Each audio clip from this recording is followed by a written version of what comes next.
अभी आ रही है मेरी आवाज?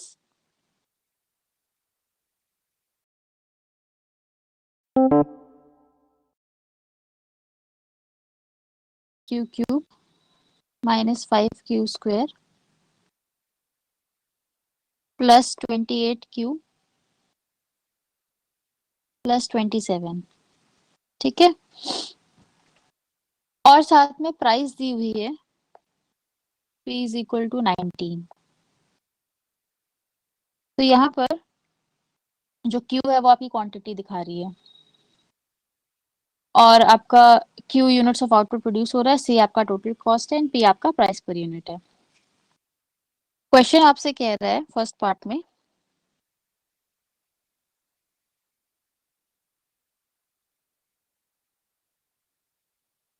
अभी भी आवाज नहीं आ रही आप लोगों को मेरी?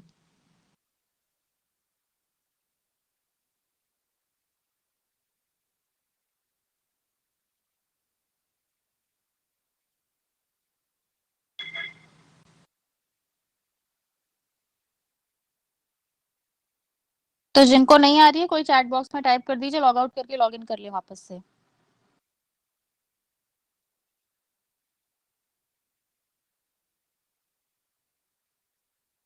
तो पहला पार्ट क्वेश्चन का कह रहा है quantity produced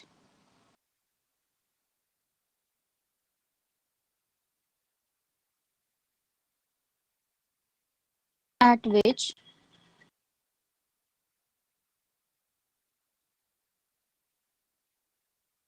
profit will be maximum and the amount of maximum profit।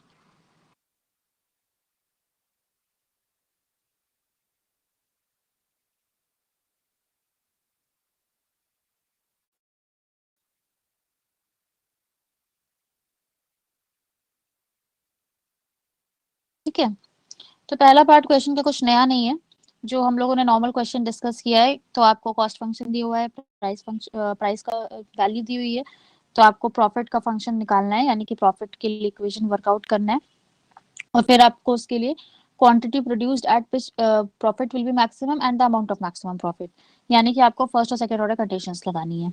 ठीक है, अभी करेंगे इसको, पहले क्वेश्चन के बाकी पार्ट भी देख लेते हैं। क्वेश्चन का जो सेकंड पार्ट है,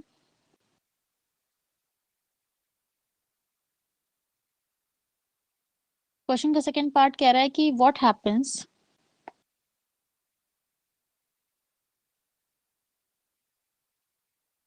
to the equilibrium output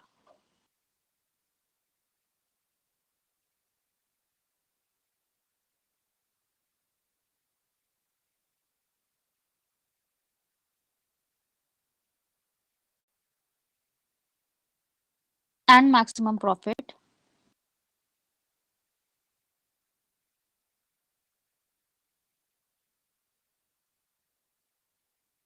when price changes, और प्राइस आपका हो जाता है 12।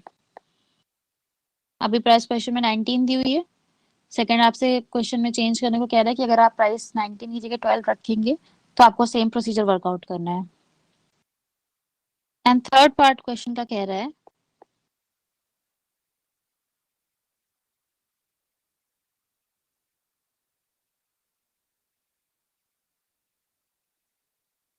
चलिए अभी थर्ड पार्ट छोड़ते हैं, पहले इन दोनों को डिस्कस करते हैं। थर्ड पार्ट में कुछ नया नहीं है, वही चीजें हैं जो अभी डिस्कस कर ली हम लोगों ने। ठीक है, जस्ट अ सेकेंड।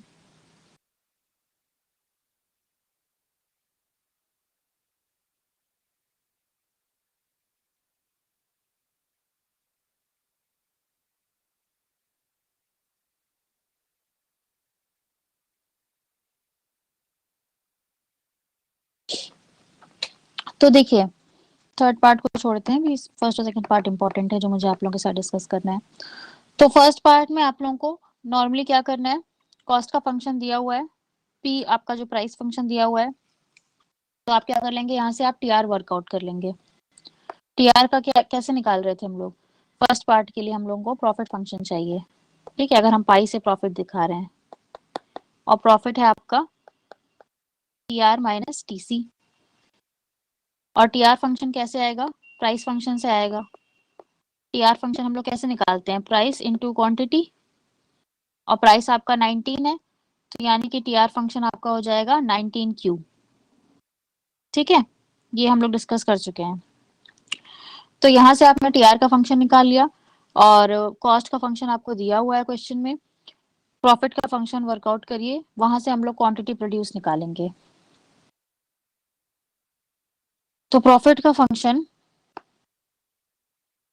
हो जाएगा आपका टीआर माइनस टीसी, या फिर 19Q माइनस कॉस्ट का जो फंक्शन है आपका 1/3Q³ minus 5Q² plus 28Q plus 27। ठीक है, ओपन अप कर लीजिए। मैंने इसको ब्रैकेट में इसलिए लिखा सो दैट हमें साइन का कंफ्यूजन ना हो। आप लोग हमेशा जब अगर ये वाला स्टेप स्किप कर रहे हैं जिसमें हमने ब्रैकेट में लिखा है, तो फिर आपको ध्यान रखना पड़ेगा कि यहाँ पे माइनस का साइन है, तो सारे साइन ऑल्टरनेट हो जाएंगे। -1/3Q³ plus 5Q² minus 28Q minus 27। ठीक है, तो ये आपका प्रॉफिट फंक्शन हो गया। अगर फर्दर सिंप्लीफाई हो सकता है तो सिंप्लीफाई कर लीजिए, लाइक 19 और 28Q आपका माइनस हो जाएगा और बाकी आपका एज इट इज रहेगा। तो प्रॉफिट फंक्शन फाइनल फॉर्म में आप लिख सकते हैं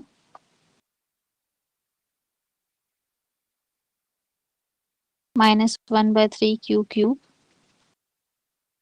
प्लस 5Q² माइनस 9 आएगा ना, Q माइनस 27। ठीक है, अब यहाँ से फर्स्ट और सेकेंड ऑर्डर कंडीशन लगाइए। d π/dq वाली, जो कि आपकी इक्वल टू 0 होनी चाहिए।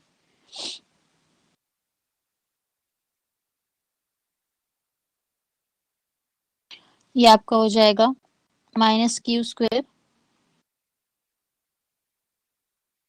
Plus 10Q minus 9 equal to 0। यही होगा। सिंप्लीफाई करिए और Q की वैल्यू फाइंड आउट करिए क्या आएगी। 9 कैसे आया, -28 और 19Q को माइनस किया है।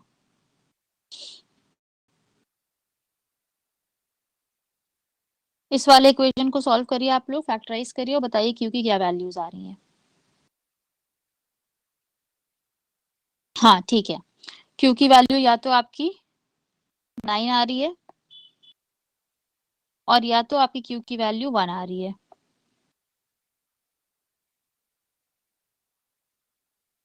सेकेंड ऑर्डर कंडीशन चेक कर लेते हैं। सेकेंड ऑर्डर कंडीशन आपकी d2π/dq2 हो जाएगी आपकी -2Q प्लस 10।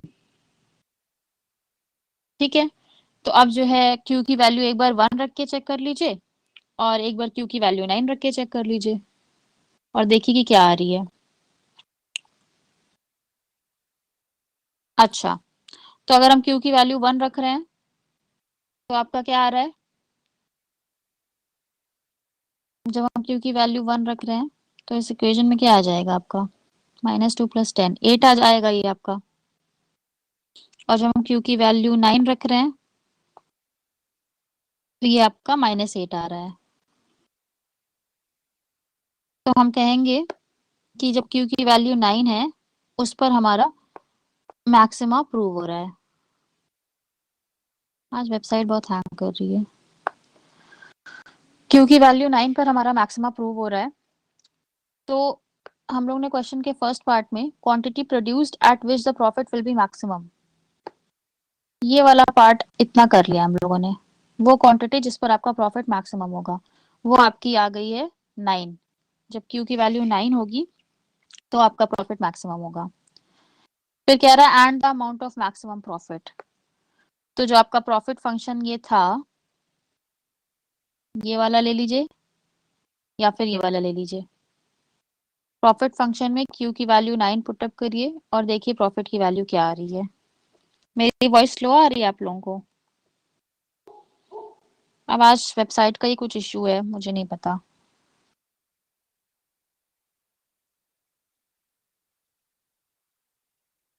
क्यू की वैल्यू 9 रखिए प्रॉफिट फंक्शन में, प्रॉफिट की वैल्यू फाइंड आउट करिए और देखिए कितना आ रहा है प्रॉफिट।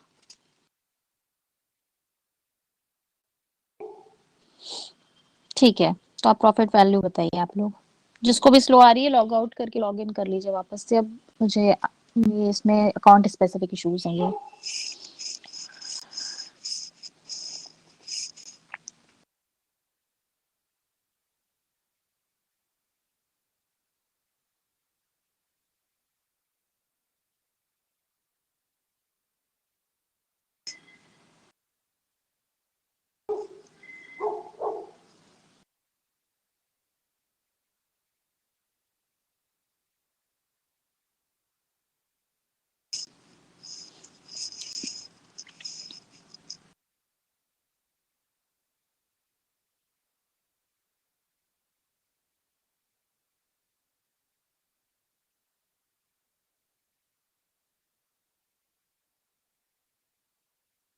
हम्म। तो प्रॉफिट आ रहा है आप लोगों का, रुपीस कर दीजिएगा, जो जो भी कर दीजिएगा क्योंकि यूनिट्स तो हमें पता नहीं है। तो 54 है। क्वेश्चन का जो फर्स्ट पार्ट है वो हम लोग ने कर लिया है। Quantity produced at which the profit will be maximum, वो आपने निकाल लिया है, क्यू की वैल्यू 9। और दूसरा आपने अमाउंट ऑफ मैक्सिमम प्रॉफिट भी निकाल लिया है। अब आते हैं क्वेश्चन के सेकंड पार्ट पे। What happens to the equilibrium output and maximum profit when p is equal to 12। तो क्वेश्चन का सेकंड पार्ट में कुछ अलग नहीं करना है आपको, वो आपसे यही डिमांड कर रहा है जो आपने अभी किया है। बट इसमें आपको p की वैल्यू 19 लेके आपको tr का फंक्शन फॉर्म करना है। तो कॉस्ट का फंक्शन सेम रहेगा। tr के फंक्शन में p की वैल्यू आप 19 ही रखेंगे, 12 रखेंगे। तो tr की वैल्यू हो जाएगी, आप tr का फंक्शन हो जाएगा आपका 12q। ठीक है।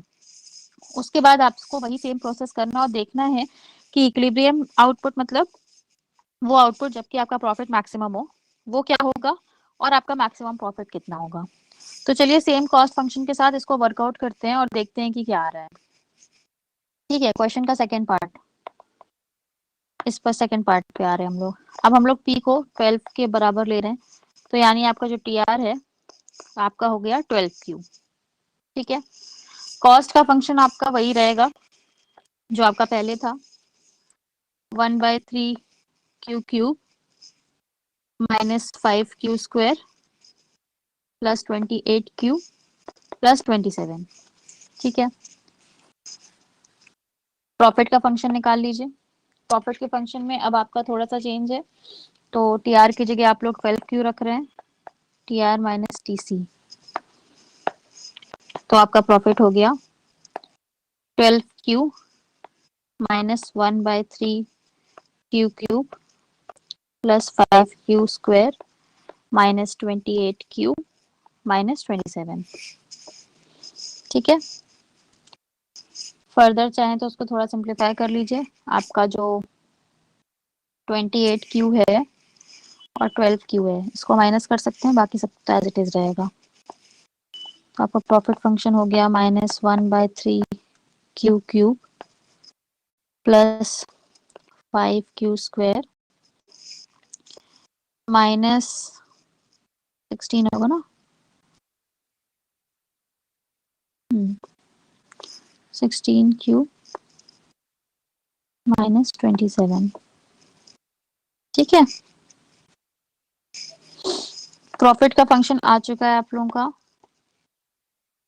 अब इस पर लगाइए फर्स्ट और सेकंड ऑर्डर कंडीशन और बताइए कि क्यू की क्या वैल्यू आ रही है। पहले D pi by D Q test करिए इक्वल टू 0 करके, और फिर D two pi by D X two करेंगे और डी क्यू टू करेंगे।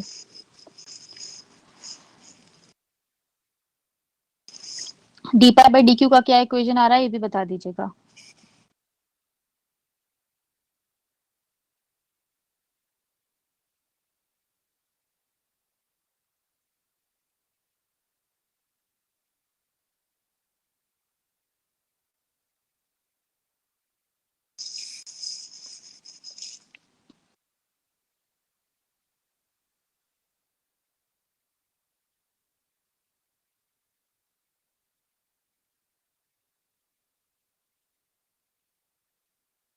-q², ठीक है, प्लस 10q -16, ठीक है।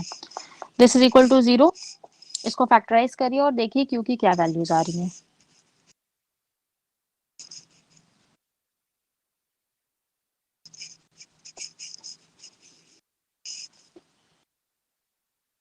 हम्म q की वैल्यू या तो 8 है या तो q की वैल्यू 2 है, ठीक है। अब आते हैं सेकंड ऑर्डर कंडीशन पे। सेकंड ऑर्डर कंडीशन यानी d2 pi by dx2, sorry dq2, ये आपका हो जाएगा -2q प्लस 10, -2q प्लस 10, ठीक है। तो q की वैल्यू एक बार 2 रख के चेक कर लीजिए, एक बार q की वैल्यू 8 रख के चेक कर लीजिए, और देखिए कि आपका मैक्सिमा किस पे कंफर्म हो रहा है।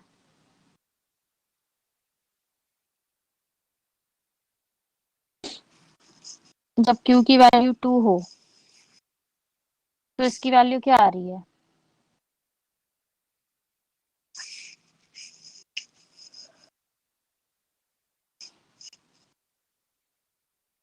6 आ रही है। और जब q की वैल्यू 8 हो,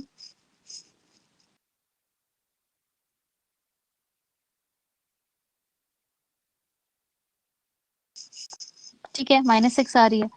तो हम लोग कह रहे हैं, कंफर्म कर रहे हैं कि जब q की वैल्यू 8 है तो हमारा मैक्सिमा कंफर्म हो रहा है।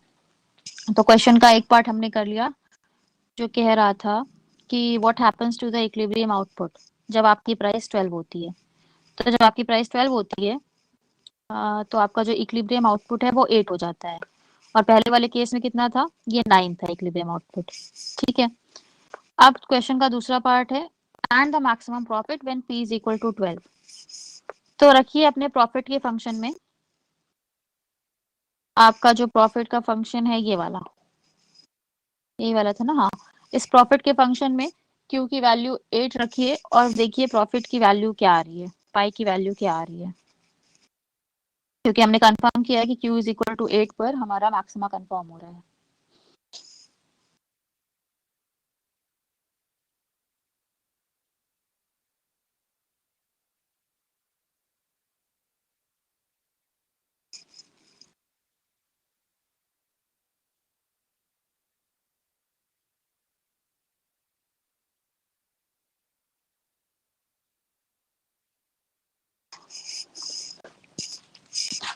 मंगला प्रसाद शुक्ला, स्लाइड पीछे कर दो और स्लाइड पीछे कर दीजिए में क्या फर्क है?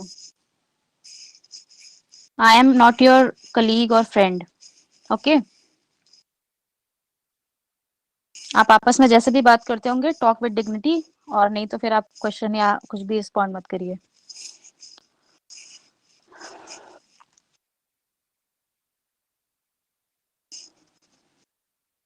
क्यू की वैल्यू 8 रखिए, पाई की वैल्यू आप लोग बताइए मुझे क्या आ रही है।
प्रॉफिट की वैल्यू नहीं आई किसी की?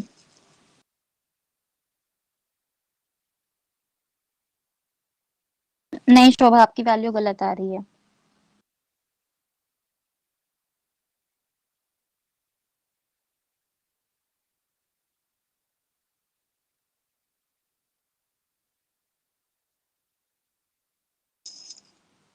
5 आ रही है ऋतिका, आपकी वैल्यू भी गलत आ रही है।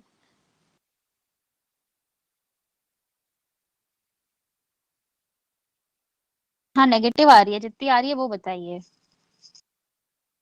हाँ 5.6 नेगेटिव में आ रहा है, -5.6 आ रहा है। चलिए -5.67 मान लेते हैं।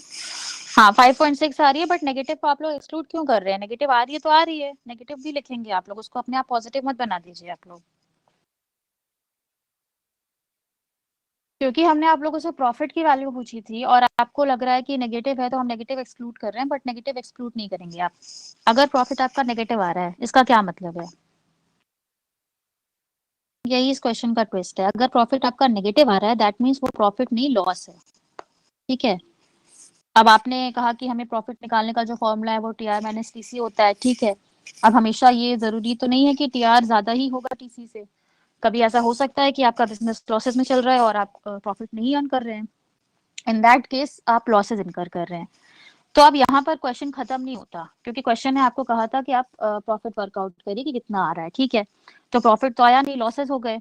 तो जो आपका लॉस हुआ है -5.67, अब इसको आपको चेक करना पड़ेगा कि ये जो प्रोड्यूसर है ये इतने लॉस पर जितना भी लॉस उसको मिल रहा है, अगर हम इसको प्रॉफिट लिख रहे हैं तो -5.67 लिख रहे हैं, और अगर आप इसको लॉस लिखेंगे तो ये पॉजिटिव हो जाएगा, क्योंकि लॉस अपने में नेगेटिव टर्म है, ठीक है। तो आप जैसा लिख रहे हैं उसके हिसाब से इसको पोर्ट्रे करिएगा। तो अब इतने लॉस पे आप लोग का ये काम है कि आपको चेक करना है कि जो प्रोड्यूसर है जिसका ये कॉस्ट फंक्शन और रेवेन्यू फंक्शन था, ये प्रोडक्शन करेगा या शट डाउन कर देगा। आप लोगों ने मार्केट में पढ़ा होगा, एक पॉइंट आता है जहां तक प्रोड्यूसर प्रोड्यूस करता है और चाहे उसको थोड़ा लॉस भी हो रहा हो, बट आफ्टर सर्टेन पॉइंट वो लॉस बेयर नहीं कर सकता, वो शट डाउन कर देता है। पढ़ा है ये चीज? शट डाउन करना मतलब खत्म, बंद कर देना बिजनेस।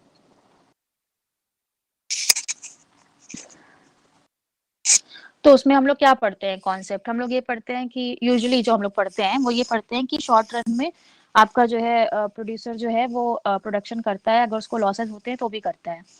लेकिन लॉन्ग रन में फिर वो देखता है कि अगर उसको लॉसेस हो रहे हैं अभी भी, तो फिर वो प्रोडक्शन खत्म कर देता है, शट डाउन कर देता है।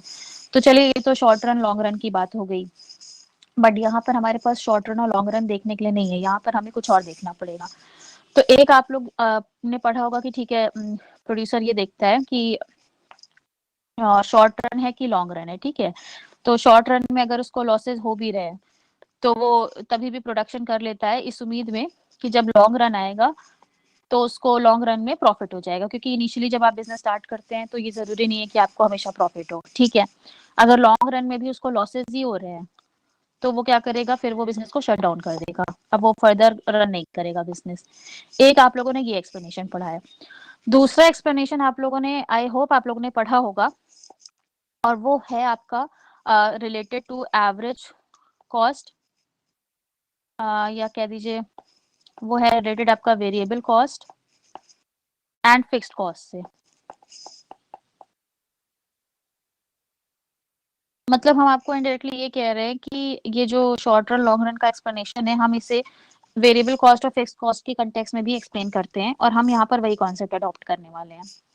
यानी बेसिकली हम लोग ये कहते हैं कि इनिशियली जब आप अपना बिजनेस सेटअप करते हैं तो आपका आपने फिक्स्ड कॉस्ट इनकर किया है, ठीक है। आपने प्लाट सेटअप किया, आपने मशीनरी खरीदी है, आपने बिल्डिंग सेटअप की है, तो ये सारी जो कॉस्ट है वो इनिशियली आप रिकवर नहीं कर सकते। तो इनिशियली आप क्या चाहते हैं कि आपका जो वेरिएबल कॉस्ट है वो रिकवर हो जाए एटलीस्ट। तो वेरिएबल कॉस्ट में क्या आता है, अब मान लीजिए आपने, आपको प्रोडक्शन प्रोसेस स्टार्ट करना है तो आप उसमें जो भी रॉ मटेरियल डालेंगे, आपने लेबर एम्प्लॉय किया, आपने ट्रांसपोर्टेशन पर पैसे खर्च किए, पैकेजिंग पे पर खर्च किए, तो ये सारा जो कॉस्ट है ये सब कुछ वेरिएबल कॉस्ट है। वेरिएबल क्यों है? क्योंकि जितनी आप कमोडिटीज की यूनिट बनाएंगे उतना आपको ये वाली कॉस्ट इनकर करनी पड़ेगी, ये सब फिक्स्ड कॉस्ट का पार्ट नहीं होता। तो हम लोग शॉर्ट रन में भी हम चाहते हैं कि अगर हमें लॉसेस हो भी रहे हो तो एटलीस्ट हमारी वेरिएबल कॉस्ट तो कवर अप हो रही हो, क्योंकि सबसे इंपॉर्टेंट इसमें जो होता है, मान लीजिए आपने लेबर अपने यहाँ पर एम्प्लॉय किया है और आपको इतना भी आप अर्न नहीं कर पा रहे हैं कि आप उन लेबर्स को आप उनकी मंथली पेमेंट कर सकें, तो लेबर क्यों आपके साथ काम करेगा? वो तो आपके बिजनेस का उस सेंस में तो पार्टनर है नहीं कि वो सोचेगी कि चलिए अभी शॉर्ट रन में हम लॉसेस देख रहे हैं, लॉन्ग रन में तो हमें प्रॉफिट होगा, फिर हमें मिल जाएगा। क्योंकि लेबर को आप चाहे प्रॉफिट अर्न करें चाहे लॉस अर्न करें, उसको उसकी सैलरी से मतलब है जो कि उसको चाहिए। तो उसके लिए ये कॉन्सेप्ट अडॉप्ट नहीं कर सकते हम कि शॉर्ट रन में अगर लॉसेस हो भी रहे हैं तो भी हम बिजनेस रन कर लेंगे। तो हम जो एक्सप्लेनेशन यहाँ पर एक्सप्लेन करते हैं कॉन्सेप्ट को, हम लोग ये मानते हैं कि हम अगर शॉर्ट रन में हमें लॉसेस भी हो रहे हैं तो भी हमें इतना तो मिनिमम हमारी अर्निंग होनी चाहिए कि हम अपनी वेरिएबल कॉस्ट को कवर अप कर पाए। वेरिएबल कॉस्ट जितनी है हम उसका पेमेंट कर पाए, बिकॉज हम अगर वेरिएबल कॉस्ट का भी पेमेंट नहीं कर पाएंगे तो फिर हम प्रोडक्शन को कंटिन्यू नहीं रख सकते, हम कमोडिटीज को प्रोड्यूस ही नहीं कर सकते। ठीक है, तो जब आपको क्वेश्चन में इतना लॉस मिल गया कि लॉस आपका आया है 5.67 का, तो आपकी नेक्स्ट रिस्पॉन्सिबिलिटी ये है कि ये चेक करें आप कि ये जो प्रोड्यूसर है इतने में वो अपना वेरिएबल कॉस्ट कवर अप कर पा रहा है या नहीं कर पा रहा है। अगर वो वेरिएबल कॉस्ट कवर अप कर पा रहा होगा तो आप कहेंगे कि ठीक है, आप जो है अपना प्रोडक्शन रन करेंगे, शॉर्ट रन में शट डाउन नहीं करेंगे। बट अगर आप वेरिएबल कॉस्ट भी कवर अप नहीं कर पा रहे हैं तब फिर आप शॉर्ट रन में भी आप प्रोडक्शन कंटिन्यू नहीं करेंगे, आप शट डाउन कर देंगे। तो ये कॉन्सेप्ट हम लोग जब वेरिएबल कॉस्ट और फिक्स कॉस्ट का कवर अप करते हैं चेक करने के लिए कि कोई प्रोड्यूसर कहाँ तक प्रोड्यूस करेगा, तो हम लोग इसको एवरेज वेरिएबल कॉस्ट के कॉन्सेप्ट से चेक करते हैं। एवरेज वेरिएबल कॉस्ट, क्योंकि हम लोग यहाँ पर 3 सेग्रीगेशंस करते हैं, average variable cost, fix cost से तो खैर मतलब ही नहीं है, वो नहीं भी कवर हो तो, और एवरेज कॉस्ट। अगर आप एवरेज कॉस्ट पूरी कवर अप कर ले रहे हैं, हमें यहाँ पे एवरेज क्यों लिख रहे हैं, बिकॉज हमें पर यूनिट के हिसाब से देखना है कि हम ऑन एन एवरेज हम कितना खर्च कर रहे हैं। तो अगर हम पूरी एवरेज कॉस्ट कवर अप कर ले रहे हैं तब तो मतलब हम जो है अगर प्रॉफिट में नहीं तो लॉस में भी नहीं, हम नॉर्मल प्रॉफिट में होंगे। नॉर्मल प्रॉफिट का मतलब है कि ना प्रॉफिट है ना लॉस है, आपने जितना खर्च किया एग्जैक्टली आप उतना ही अर्न कर रहे हैं।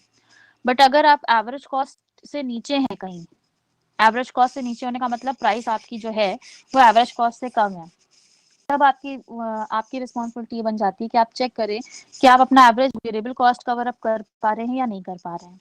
तो आई डोंट नो आप लोगों ने ये डायग्राम पढ़ा है या नहीं पढ़ा है, बट हम लोग इस तरह का एक डायग्राम डिस्कस करते हैं। कल कल जो मैंने फ्राइडे वाली क्लास में जो मैंने आप लोगों के साथ डिस्कस किया था, तो हमने ये एवरेज कॉस्ट का मान लीजिए आपका कर्व है और ये आपका एवरेज वेरिएबल कॉस्ट है। ठीक है, फिक्स कॉस्ट नहीं बना रहे क्योंकि अभी उसकी नीड नहीं है यहाँ पे। और मान लीजिए आपका ये मार्जिनल कॉस्ट का फंक्शन है। तो आप लोगों ने क्या पढ़ा है कि जहां पर मार्जिनल कॉस्ट एवरेज कॉस्ट को नीचे से इंटरसेक्ट करेगा, आप वहीं पर डिसाइड कर लेंगे कि आपको कितना मिल रहा है। ठीक है, उसके हिसाब से आप देखेंगे। तो मान लीजिए ये थोड़ा सा ठीक से बना लीजिएगा आप लोग। तो अगर मान लीजिए इसके मिनिमम पॉइंट तक यहाँ पर आपको प्राइस नहीं कवर अप कर पा रहे, जैसे हमारे केस में प्राइस क्या है दी हुई है 12 है। ठीक है, तो सपोज करिए वो 12 प्राइस यहाँ कहीं है, यहाँ पर नहीं, यहाँ पर नहीं है, वेट, मान लीजिए वो 12 प्राइस यहाँ पर कहीं है, या प्राइस इधर ले रहे हैं। ठीक है, प्राइस आपकी 12 यहाँ पर कहीं है। एवरेज कॉस्ट के मिनिमम पॉइंट पर जब आप चाहते तो आपको मिलनी चाहिए थी मान लीजिए 15। वॉइस नहीं आ रही है मेरी आप लोगों को?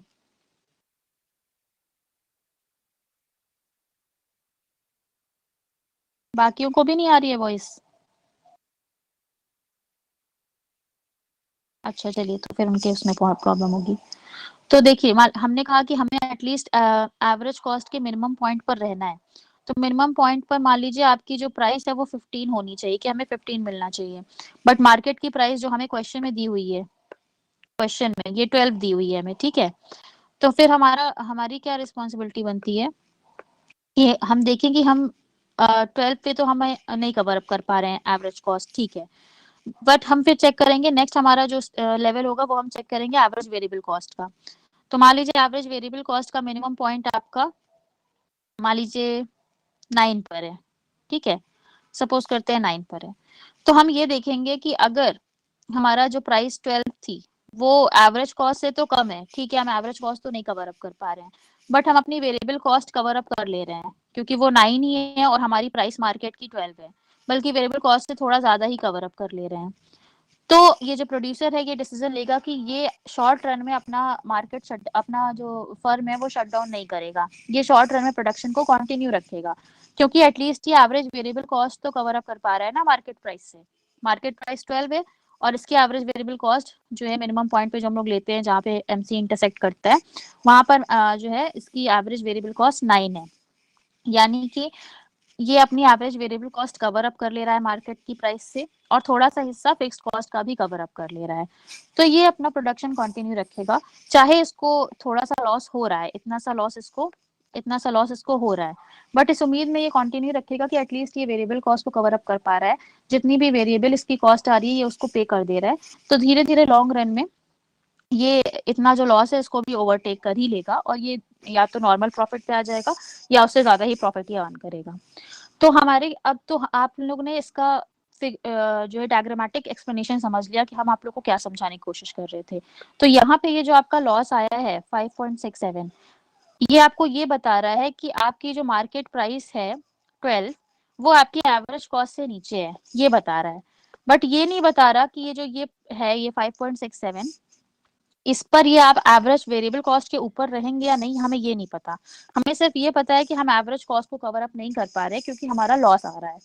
तो हमारा काम ये क्या है कि नेक्स्ट क्या है कि हम अपने इस पूरे क्वेश्चन में एवरेज वेरिएबल कॉस्ट का फंक्शन निकालें और हम चेक करें कि एवरेज वेरिएबल कॉस्ट अपने मिनिमम पॉइंट पर कितनी है। ठीक है, तो उसको हमें मिनिमम पॉइंट पे चेक करना है। अगर मिनिमम पॉइंट पर एवरेज वेरिएबल कॉस्ट 12 से कम हुई, अगर एवरेज वेरिएबल कॉस्ट 12 से कम हुई जो कि क्वेश्चन में आपको प्राइस दी हुई है, तो आप कहेंगे कि आप प्रोडक्शन कंटिन्यू कर रहे हैं। अगर एवरेज वेरिएबल कॉस्ट 12 से ज्यादा हुई, मान लीजिए मतलब कि प्राइस 12 कहीं नीचे हुआ एवरेज वेरिएबल कॉस्ट के मिनिमम पॉइंट के, तो आप कहेंगे कि आप प्रोडक्शन कंटिन्यू नहीं करेंगे क्योंकि आप मिनिमम एवरेज वेरिएबल कॉस्ट भी कवर अप नहीं कर पा रहे हैं। ठीक है, तो हम लोग क्या करते हैं, जो हमारा कॉस्ट का फंक्शन है इसमें से एवरेज वेरिएबल कॉस्ट निकाल लेते हैं। कैसे निकालेंगे, ये फिक्स्ड वाला पार्ट हटा दीजिए, टोटल फिक्स्ड कॉस्ट को हटा दीजिए, इतना पार्ट आपका टोटल वेरिएबल कॉस्ट का है, इसको क्यू से डिवाइड कर लीजिए तो आपको एवरेज वेरिएबल कॉस्ट मिल जाएगी। यहाँ तक किसी को कोई चीज समझ में नहीं आ रही है तो पूछ लीजिए। अभी हम लोग क्या कर रहे हैं, कॉस्ट फंक्शन में से एवरेज वेरिएबल कॉस्ट निकाल रहे हैं। तो हमने ये टोटल फिक्स्ड कॉस्ट वाला कंपोनेंट हटा दिया, टोटल वेरिएबल कॉस्ट जो आपकी है ये, इससे हम लोग एवरेज वेरिएबल कॉस्ट निकालेंगे। और एवरेज वेरिएबल कॉस्ट कैसे निकलेगी, टीवीसी बाय क्यू। तो आप इस पूरे को क्यू से डिवाइड कर रहे हैं। ठीक है, उसामा एक बार हम जो है ये वाला कॉन्सेप्ट एक्सप्लेन कर ले, फिर हम आप लोग को ग्राफ के साथ फिर से एक्सप्लेन कर देंगे, तो आई थिंक आपको ज्यादा क्लियर होगा। ठीक है, तो हम लोग क्या करते हैं, एवरेज वेरिएबल कॉस्ट यहाँ से निकाल लेते हैं। वो तो आप लोग को आता है, वो हम लोग ने लास्ट क्लास में भी डिस्कस किया था। तो एवरेज वेरिएबल कॉस्ट निकाल लेते हैं और फिर हम लोग कुछ वर्कआउट करते हैं। एवरेज वेरिएबल कॉस्ट आपकी क्या हो जाएगी, 1/3 Q square minus 5Q plus 28। ठीक है, अब आपका काम ये है कि average variable cost per first और सेकंड ऑर्डर कंडीशन लगाइए, और मतलब मैक्सिमम मिनिमम वाली कंडीशन, और चेक करिए कि किस लेवल ऑफ आउटपुट पर आपका एवरेज वेरिएबल कॉस्ट मिनिमम आ रहा है। यानी कि आपको DAVC बाय DQ करना है, जो भी है इक्वल टू 0 होगा वो, और यहाँ से फिर आप D2AVC बाय D करेंगे, D2 DQ2 second order check करने के लिए। तो ये आपका क्या हो जाएगा,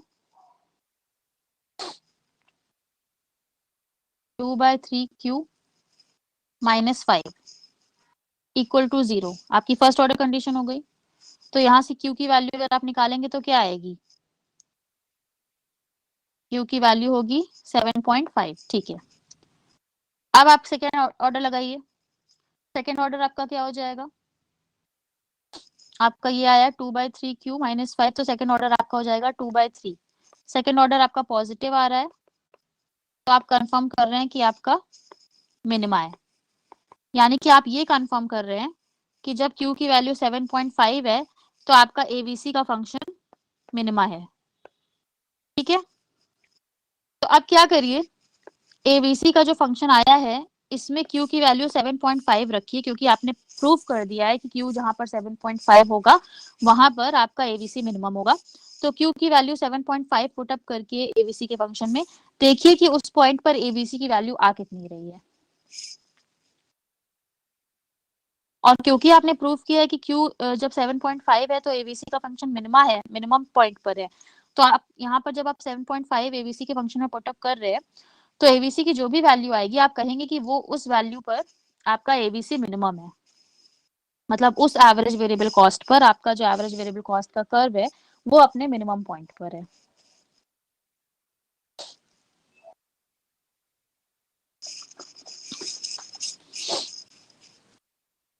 किन दोनों में क्या अंतर है?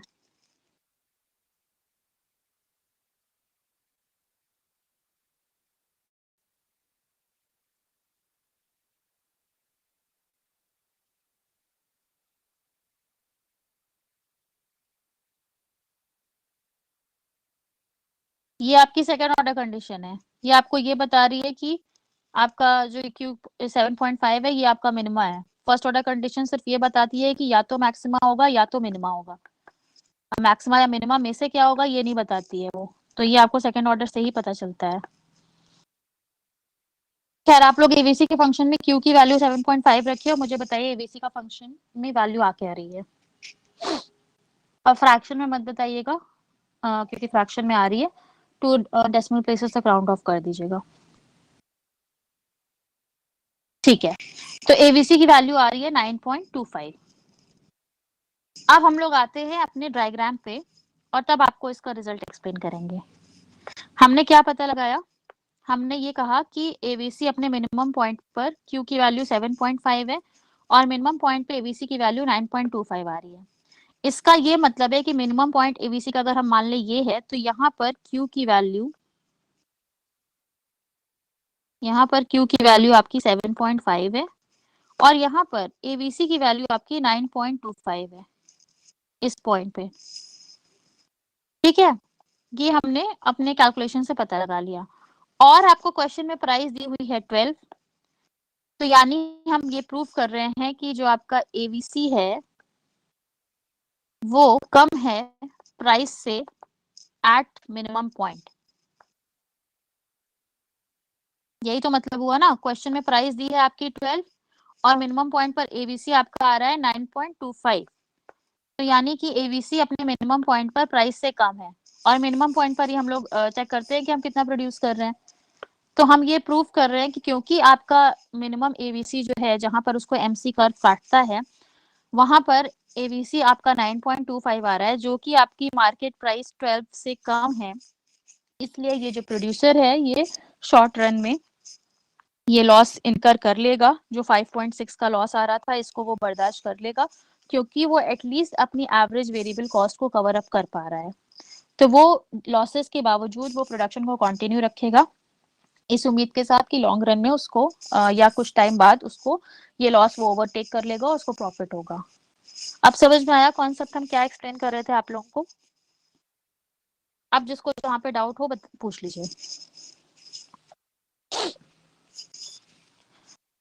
हम लोगों ने छोड़ा यहाँ पर था कि यहाँ तक तो आपका नॉर्मली चल रहा था। यहाँ पर जब हमारा लॉस आ गया तब हमने सोचा कि अब क्या हमें करना है। हमने ये डिसाइड किया कि हमें पता करना है कि ये प्रोड्यूसर कंटिन्यू करेगा प्रोडक्शन की नहीं करेगा।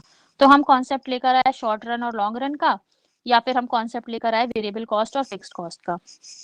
तो हम लोगों ने ये थ्योरी में जो पढ़ रखा है उस कॉन्सेप्ट को अडॉप्ट किया कि जो प्रोड्यूसर है वो तब तक लॉस को झेलता है जब तक उसको लगता है कि या तो शॉर्ट रन है तो वो लॉन्ग रन में उसका प्रॉफिट हो जाएगा, या वो तब तक झेलता है जब तक उसको लगता है कि वो वेरिएबल कॉस्ट को कवर अप कर पा रहा है भले फिक्स्ड कॉस्ट को नहीं कर पा रहा है।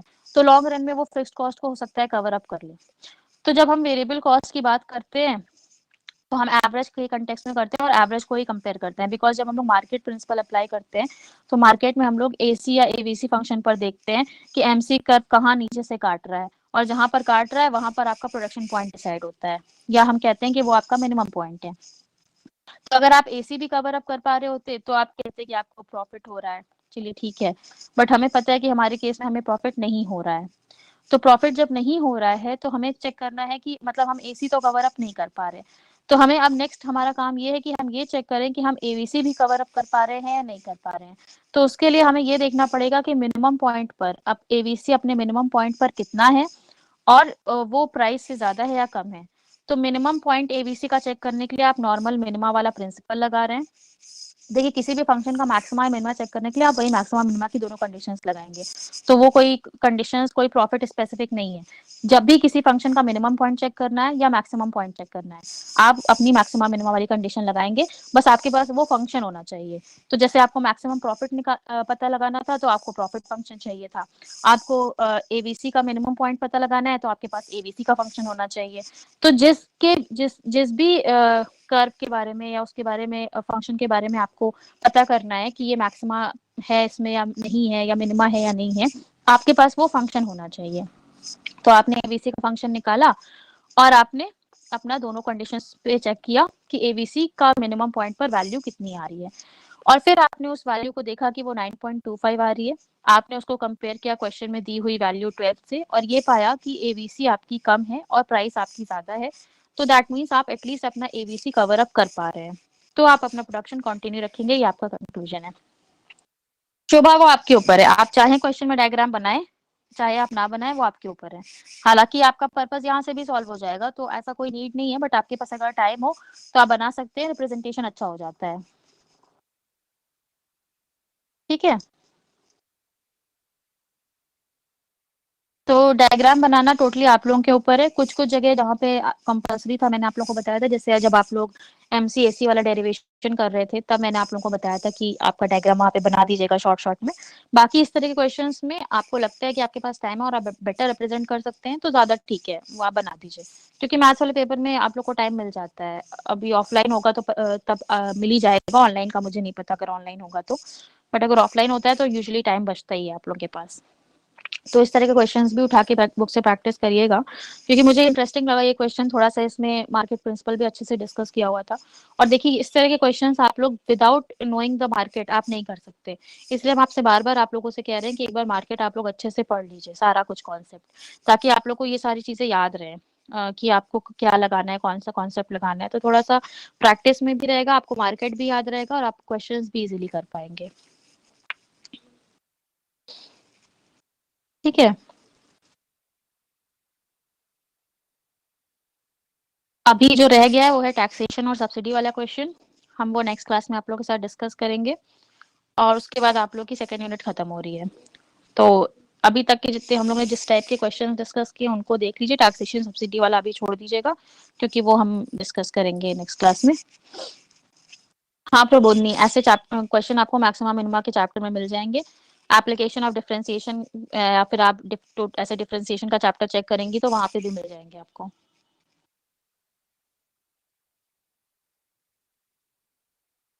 आप लोग के पास बुक तो होगी ना अनुपम, आप लोग बुक से प्रैक्टिस कर लीजिए। कुछ ऐसा बहुत डिफरेंट टाइप के क्वेश्चंस है नहीं, बुक में तो है, मैं वही आप लोगों को लगवा रही हूँ।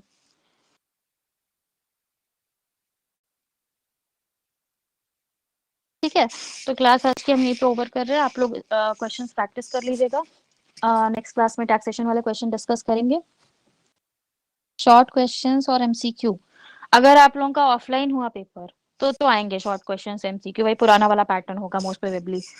बट अगर ऑफलाइन नहीं हुआ ऑनलाइन हुआ तो फिर आप लोगों का हर यूनिट में से दो दो क्वेश्चन आएंगे, एक एक कोई करना होगा। तो अब वो डिपेंड करता है कि ऑफलाइन होगा या ऑनलाइन होगा। ऑफलाइन हुआ तो पुराना पैटर्न फॉलो होगा, ऑनलाइन होगा तो चार टोटल आपको चार क्वेश्चन करने होंगे, हर यूनिट से दो क्वेश्चन आएंगे लॉन्ग के हिसाब से। अमित शुक्ला अभी तो आप कुछ भी नहीं कह सकते क्योंकि अब तो सारी नोटिस जितनी भी पहले की थी वो सब तो अब किसी काम की नहीं रही, सब कुछ डिस्टर्ब हो गया है। तो आप न्यू नोटिस का वेट करिए, उसके हिसाब से जैसा भी यूनिवर्सिटी नोटिस निकालेगी उसके हिसाब से ही होगा जो होगा। तो जो भी प्रीवियस अपडेट थी अभी उसको हम लोग फॉलो नहीं कर रहे हैं। हाँ वही मॉडल रहेगा।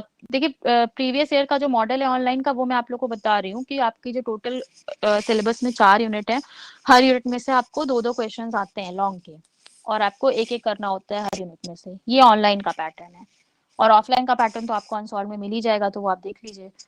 तो अगर ऑनलाइन हुआ तो मोस्ट प्रोबेबली यही पैटर्न फॉलो होगा, क्योंकि ऑनलाइन में एग्जाम का टाइम भी रिड्यूस करके उन्होंने 2 घंटे का कर दिया है। ऑफलाइन में तो अभी तक ऐसा कोई नोटिस है नहीं, तो इसलिए ऑफलाइन का बता नहीं सकते आप लोगों को। बट ऑफलाइन अगर हुआ तो मोस्ट प्रोबेबली जैसा अभी तक होता था वैसा ही होगा, मतलब ऑफलाइन जैसा होता था। और अगर ऑनलाइन हुआ तो फिर आप मान लीजिए कि 2 घंटे का पेपर होगा और 4 क्वेश्चन आपको करने होंगे लॉन्ग में। फिर वहां पे मल्टीपल चॉइस क्वेश्चन और शॉर्ट क्वेश्चन नहीं आएंगे। बट इन एनी केस आपको, मुझे लगता है कि आप लोग ऑफलाइन के हिसाब से प्रिपेयर्ड रहिए, क्योंकि अगर ऑफलाइन के हिसाब से प्रिपेयर्ड रहेंगे तो चाहे ऑनलाइन हो चाहे ऑफलाइन हो, आप लोग के लिए ईजी होगा। बट अगर आप लोग ऑनलाइन के हिसाब से प्रिपेयर्ड रहेंगे तो फिर ऑफलाइन में दिक्कत हो सकती है। तो बेटर है कि सेफर साइड रहिए।